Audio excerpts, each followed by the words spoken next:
All right, guys, welcome back. We were just discussing why a copper cube is heavier than the exact same size cube of aluminum. You were to do on your Google form a couple of questions there explaining what you think might happen. You're hypothesizing. I don't expect you to know the answers, but I expect you to put in a little thought and see what you can come up with. All right, so if you've not done the Google form yet, you need to stop the video here, go back and do that, and then come back into it so that it makes more sense to you because you've been doing the work, you've been putting the thought in as we've gone along. All right, so what we're talking about, this is still density that we're discussing here. Our discussion is why is the same volume of copper heavier than aluminum? And there are three things that we could be looking at of why this might be the case, and those are that copper atoms may have more mass than aluminum atoms. The atom itself might be more massive. Copper atoms might be smaller than aluminum atoms, so they fit more into the same volume.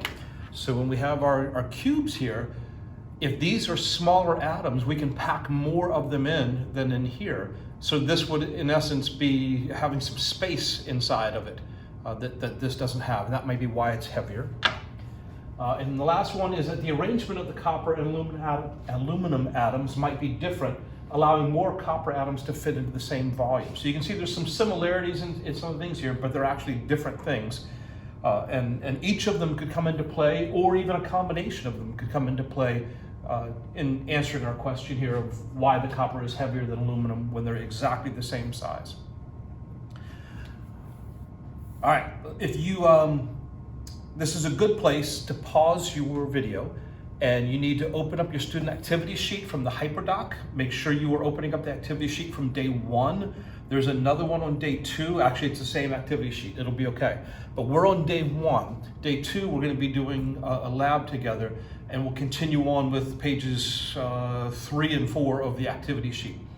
So follow along as we do this.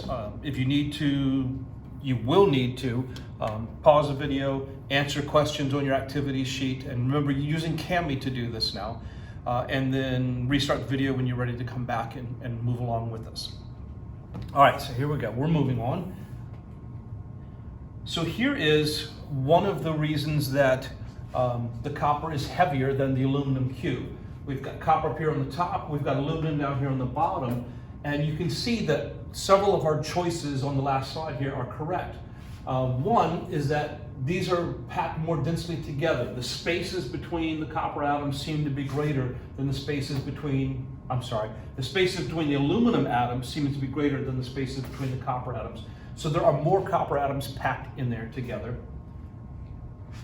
And also you can see that, that copper atoms are smaller than the aluminum atoms, so that is right.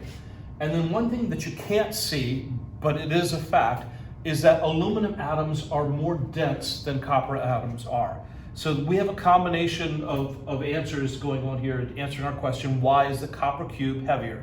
So we've got more copper atoms in here than we have aluminum atoms in here, and copper atoms are very dense in comparison to aluminum atoms. So this cube is significantly heavier than the aluminum cube.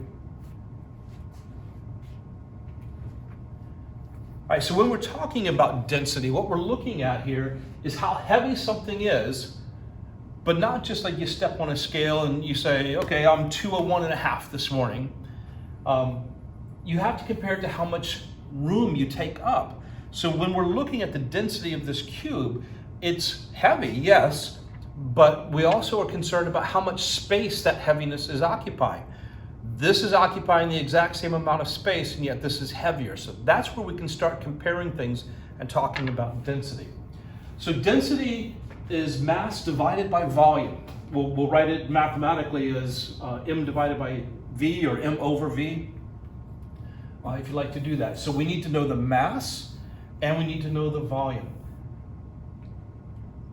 The volume is the amount of space that something takes up. So the volume of each of these cubes is measured in length across one side, width across another side, and then of course height here. So this is not the same as area, which is just length times width. If we were doing the screen here, we could measure one side of the screen and the other side of the screen, and now we have our area.